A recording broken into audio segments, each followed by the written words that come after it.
Welcome to வீடி kitchen. இன்றைக்கி நம்ம என்ன பார்க்க போகிறோம்னா ரெஸ்டாரண்ட் ஸ்டைல் பன்னீர் பட்டர் மசாலா எப்படி செய்யுதுன்னு பார்க்க போகிறோம். அதுக்கு முதல்ல ஒரு கடாயில் கொஞ்சமாக பட்டர் சேர்த்துக்கலாம். பட்டர் உருக்கட்டும். இப்போ பட்டர் உருக்கிடுச்சு. நான் இப்போ 4 பெரிய வெங்காயத்தை ரஃப்பாக சாப் பண்ணி வச்சுருக்கேன். அது உள்ள சேர்த்துக்கலாம்.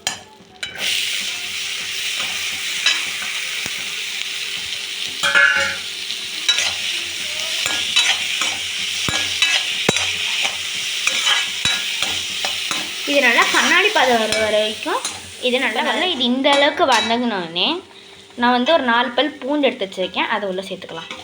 அப்புறம் நான் 4 பெரிய தக்காளி நல்லா ரஃபாக சாப் பண்ணி வச்சுருக்கேன். அதையும் உள்ளே சேர்த்துக்கலாம்.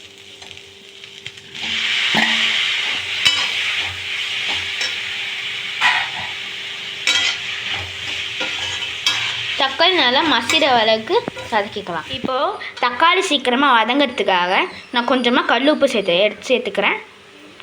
அடுத்து ஒரு 5 பல் முந்திரி சேர்த்துக்கிறேன்.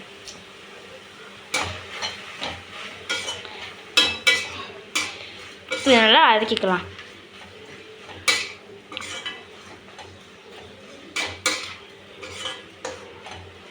இப்போ தக்காளி இந்த அளவுக்கு வதங்கிட்டு இருக்கும் போது 4 காஞ்ச மிளகாய் எடுத்துருக்கேன். அது உள்ளே சேர்த்துக்கலாம்.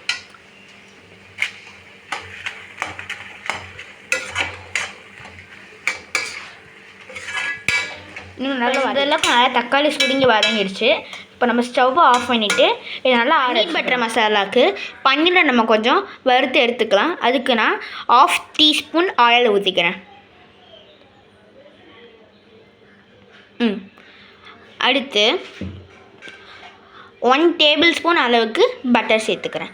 இப்போ இந்த ஆயிலும் பட்டரும் கொஞ்ச நேரம் இப்போ ஆயிலும் பட்டரும் உருகிடுச்சு. நான் 1/4 டீஸ்பூன் மிளகாத்தூள், 1/4 டீஸ்பூன் மஞ்சள்தூள், 1 teaspoon garam masala, 1 teaspoon coriander powder எடுத்து வச்சுருக்கேன். அதை சேர்த்துக்கலாம்.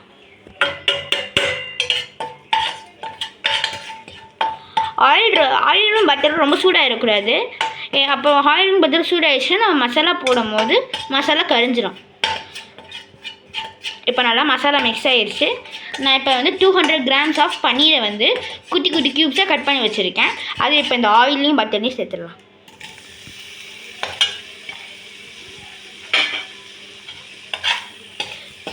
பன்னீர் உடையாமல் பொறுமையாக இது நல்லா வறுத்து எடுத்துக்கு வறுத்தா போதும். ரொம்ப நேரம் வறுத்திங்கன்னா பன்னீர் கொஞ்சம் ஹார்ட் ஆகிடும்.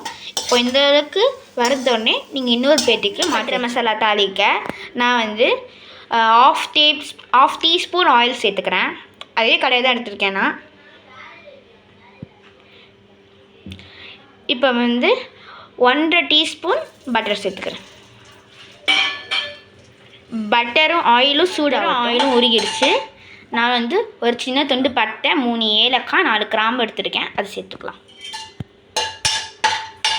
இது பொரியட்டும்.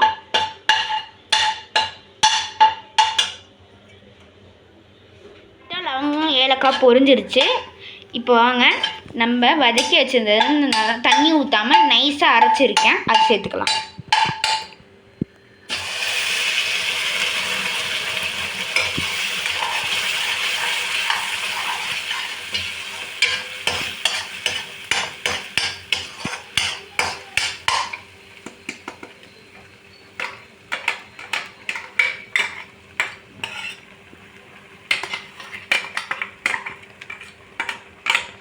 தண்ணி சேர்க்காதீங்க.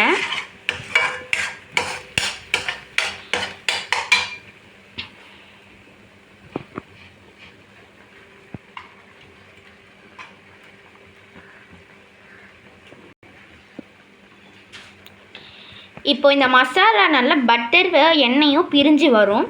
அந்த அளவுக்கு இது நல்லா ஃப்ரெஷ் க்ரீம் இல்லாமல் எப்படி செய்கிறதுன்னு பார்க்க போகிறோம். அதுக்கு நான் ஒரு 10 நிமிஷமாக ஒரு 6 பல் 6 முந்திரி கொஞ்சமாக பால் எடுத்து ஊற வச்சுருந்தேன் முந்திரியை.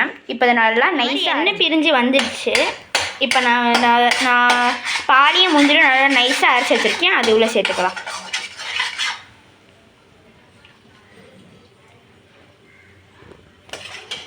நல்லா மிக்ஸ் பண்ணிக்கலாம். இப்போ இந்த மசாலா போட்டதுக்கப்புறம் இந்த மிக்ஸி ஜார்லேயே கொஞ்சமாக தண்ணி அலசி ஊற்றிக்கலாம். நான் இன்னும் கொஞ்சம் தண்ணி கூட எடுத்து வச்சுருக்கேன், அதையும் இப்போ ஊற்றிக்கலாம்.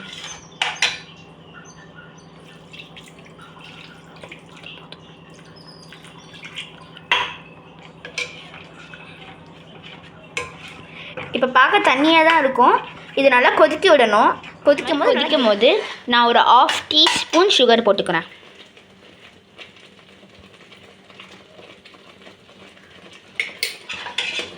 நல்லா மிக்ஸ் பண்ணிக்கலாம்.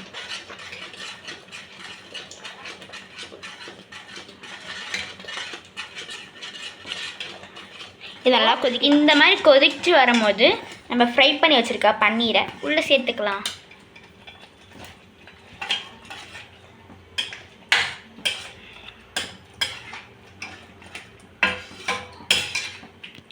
நல்லா மிக்ஸ் பண்ணிக்கலாம். நீர் போட்டு இந்த மாதிரி கொதிக்கும் போது நான் கஸ்தூரி மேத்தியை இந்த மாதிரி கையாலே நல்லா பவுடர் மாதிரி க்ரஷ் பண்ணிட்டேன். வாங்க இப்போ இதுக்குள்ளே சேர்த்துக்கலாம்.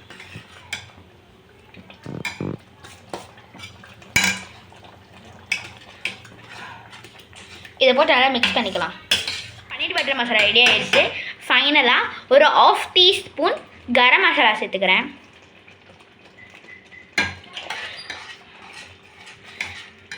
நல்லா மிக்ஸ் பண்ணிவிட்டு நான் நல்லா ஃபைனாக சாப் பண்ணியிருக்கேன். கொத்தமல்லியும் எடுத்து வச்சுருக்கேன், அதையும் உள்ளே இப்போ சேர்த்துக்கலாம்.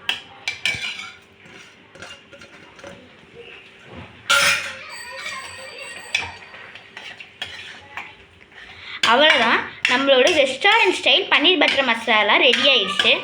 இப்போ வாங்க என்னோட 2 தங்கச்சிங்களுக்கும் என்னோட தங்கச்சிக்கு டேஸ்டிங் கொடுத்துடலாம்.